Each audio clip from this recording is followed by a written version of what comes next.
On it's Friday, June 13th. I'm Errol Barnett. Breaking overnight, a major escalation out of the Middle East. Israel has launched a wave of airstrikes over Iran, targeting nuclear facilities, military commanders, and scientists across the country.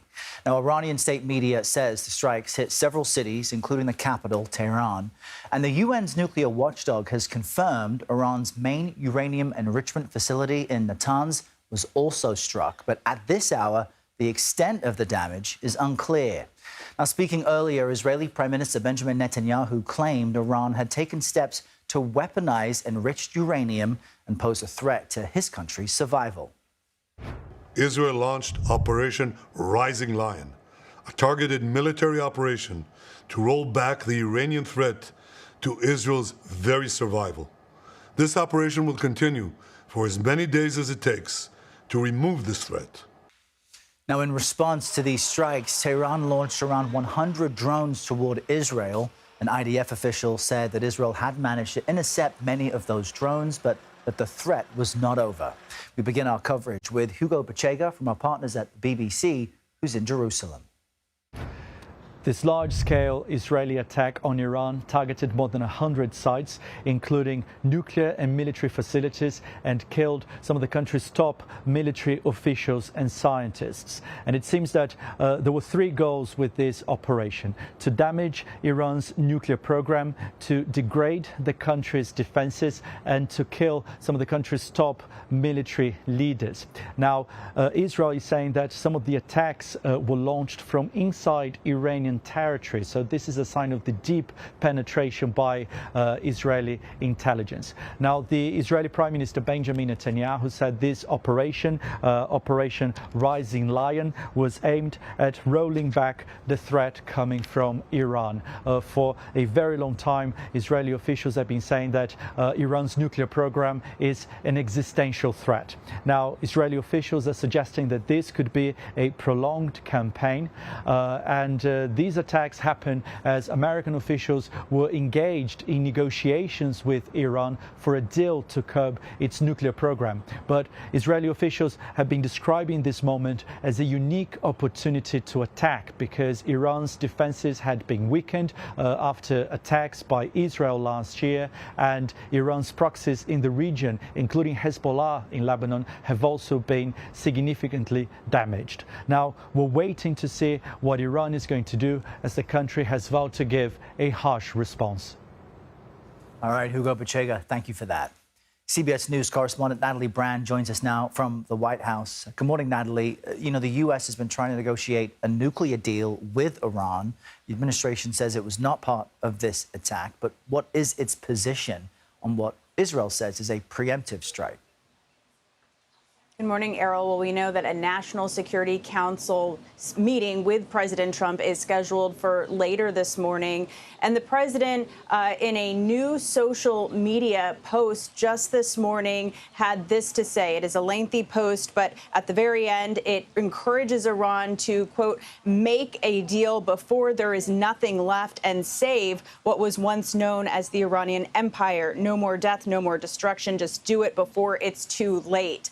Trying to, again, urge Iran to get back to the negotiating table. The president, in an interview last night on the phone with Fox News' Bret Baier, said that he was aware these strikes were going to happen, but again, that he's hoping for talks with Iran. And multiple U.S. sources tell CBS News that those scheduled talks between the U.S. and Iran with Special Envoy to the Middle East, Steve Witkoff, are still planned for this weekend. That would be a sixth round of negotiations to try and reach a nuclear deal.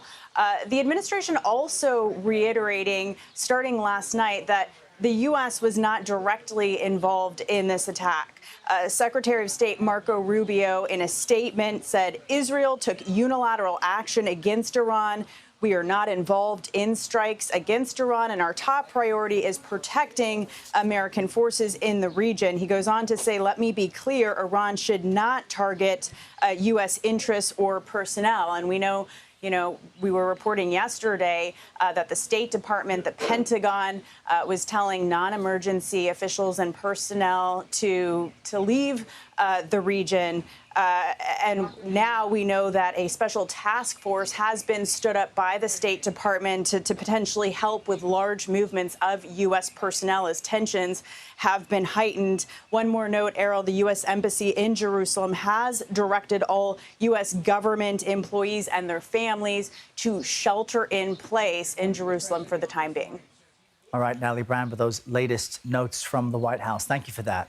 Let's bring in Dan Raviv now. He is the author of the book Spies Against Armageddon, Inside Israel's Secret Wars. He's also the host of the Mossad Files podcast. Dan, appreciate you joining us from Italy. So we've heard from our BBC correspondent in Jerusalem. We've heard from the White House. I want to get your analysis on how Israel was able to accomplish this. Reportedly, they've been developing this plan for months. But of course, what risks it generates from what they describe as a preemptive strike.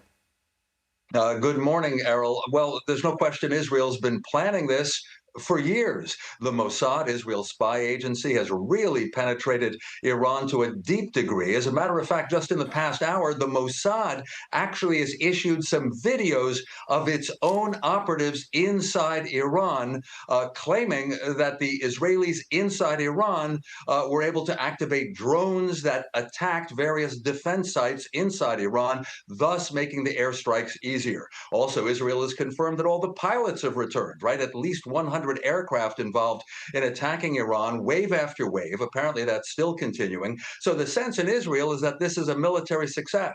One other thing, especially for us Americans, was President Trump in favor of this? Was he informed?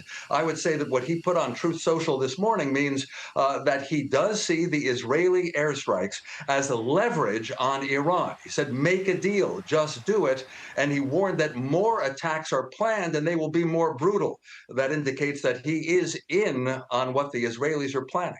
And ironically, Dan, doesn't this encourage Iran to have a nuclear weapon as a deterrent from strikes like this? I mean, Israel is expecting Iran to retaliate. We've mentioned the drones they've already sent and intercepted. But how might we expect Iran to continue to respond to this, not just overtly, but covertly?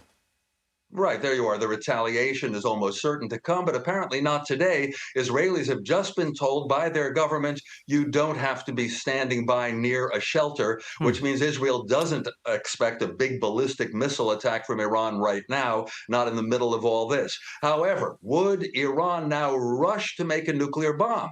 Well, among other targets, Israel says that it killed some of the top nuclear scientists of Iran, as well as the military chief of staff in Iran and the head of the Islamic Revolutionary Guards Corps. So for now, Iran is probably off balance. And can they rush toward a nuclear bomb when at least one of their enrichment facilities, Natanz, has been damaged?